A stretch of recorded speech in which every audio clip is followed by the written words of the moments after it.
হচ্ছে বাড়িতে, হই হই রই রই, খুব মজা হচ্ছে। ভাতটা আমাকে দেখতে হচ্ছে বারবার করে। এই আসছি। আজকে এই ষষ্ঠীর দিনে সবার বাড়িতে এই আনন্দটা হয় জানি। সব বোঝাতে বাড়িতে 2-3টে বোন থাকে, তাদের তো বেশি মজা। আমরা 3টে বোন, তাই খুব মজা হচ্ছে। 3 বোনেই এসছি বাপের বাড়িতে, খুব আনন্দ করছি। তোমরা কে কেমন আনন্দ করছো অবশ্যই জানাও বন্ধুরা।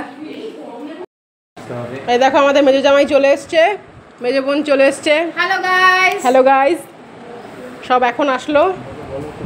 ছোট বোন আগেই এসে গেছে, ছোট বোন এখন ক্লান্ত, অনেক কাজ করেছে।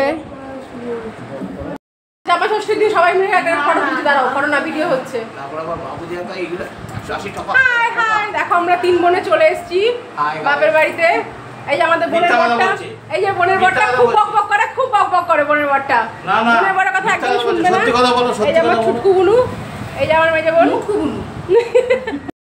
করো আম কাঁঠাল কথা নিয়ে এসে ভিডিও করে দিই, আম কাঁঠাল যা বলবো তাই কিন্তু ভিডিও হয়ে যাবে।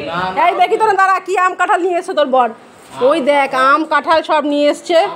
না লিচু কোথায়? লিচু, লিচু তার লিচু লাগবে। আম নিয়ে এসছে, আরও কি কি নিয়ে এসছে? না লিচু লাগবে। এই তোর বরকে বল।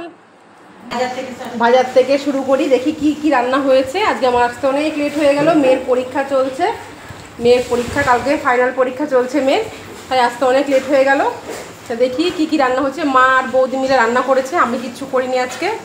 দেখি কি কি রান্না করেছে মা। মা করেছে এখানটায় আলু ভাজা হয়েছে, আলু ভাজা, বেগুন ভাজা, কাঁকরোল ভাজা, আর করেছে বাটা মাছ। মাছ কেউ পছন্দ করে না, শুধু একটু মাছ হয়েছে। আর এখানে চিংড়ি মাছ দেখতেই পাচ্ছ, চিংড়ি মাছ দিয়ে দো পেঁয়াজি হয়েছে। আর এটা কি শাক হয়েছে দেখি, এটা হয়েছে পাট শাক, পাট শাক, মুসুরির ডাল আর চাটনি পাঁপড় তো মাস্ট। আর এখানে কি রান্না হচ্ছে দেখো, এখানে হচ্ছে মুরগির মাংস। আমাদের বাড়িতে 2 রকম পার্টনার আছে, একদল মুরগি খায়, একদল খাসি খায়। তাহলে খাসি খাওয়ার লোক আলাদা, মুরগি খাওয়ার লোক আলাদা। এই দেখো এখানে হচ্ছে মুরগির মাংস আর এইখানে হচ্ছে খাসির মাংস। এই দেখো ওরা সব রান্না করছে, আমি একটু নাড়িয়ে তোমাদের দেখাচ্ছি। মানে হাত লাগিয়ে দিলাম মানেই টেস্ট হয়ে গেল, বুঝতে পারলে ব্যাপারটা? বৌদির হাতে তো টেস্ট হয়ই না, আমি করেছি তাই টেস্ট হবে। বৌদি শুনছে আর রাগে ফুসছে, কিছু করার নেই। তাহলে দুপুরে খাওয়ার খেতে তো এখনও অনেকটা দেরি আছে, জামাইরা সবাই এখনও এসে ওঠেনি, শুধু মেজো জামাই এসছে। তাই বললাম বৌদিকে যে বৌদি একটু আম কাটো।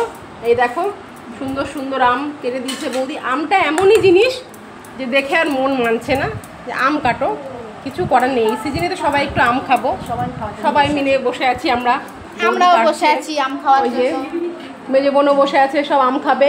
আমরা সব লাইন ধরে বসে আছি, আম কাটা হচ্ছে, আম খাবো। তারপর সব জামাইরা যখন আসবে তখন আমাদের সব খাওয়া দাওয়া হবে। এর পরের ভিডিওতে অবশ্যই দেখাবো সারাদিন আমরা কি কি আনন্দ করলাম। টাটা বন্ধুরা।